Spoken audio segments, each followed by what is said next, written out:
Nous voici dans l'interface de Quizlet.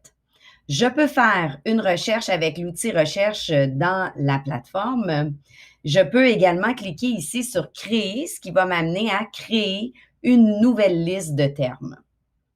J'ai les informations en lien avec mon compte en haut à droite. Donc, je pourrais, par exemple, aller changer mon nom d'usager, les paramètres, aller visiter le centre d'aide où on nous donne beaucoup d'informations et de réponses à nos questions souvent.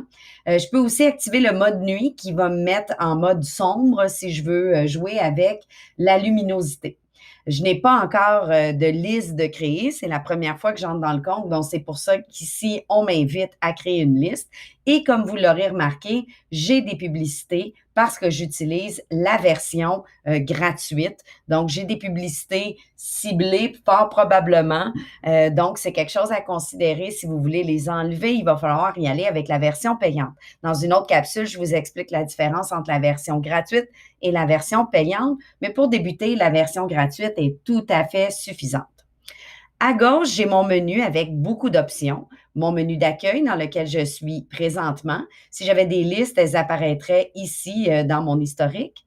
Je peux aussi parcourir les diagrammes parce que je peux créer des listes avec Quizlet, donc des listes de termes, par exemple, un mot et sa définition, ou deux mots qui vont ensemble, des synonymes, par exemple, ou quelque chose du genre.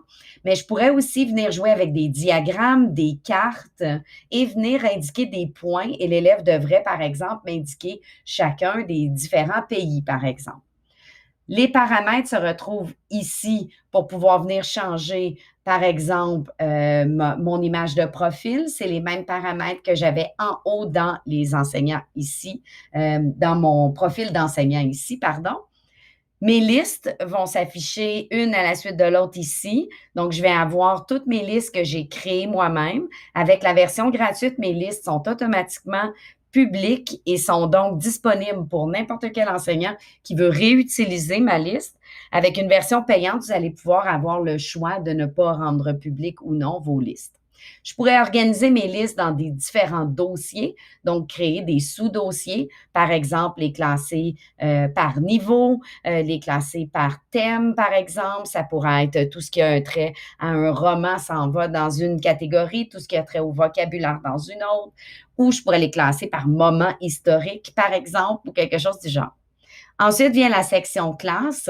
Ça me permet de créer une classe, d'inviter mes élèves et donc de gérer un peu mon groupe d'élèves. Avec une version payante, je vais même avoir des statistiques sur l'utilisation de Quizlet, savoir qui est allé, combien de temps et tout.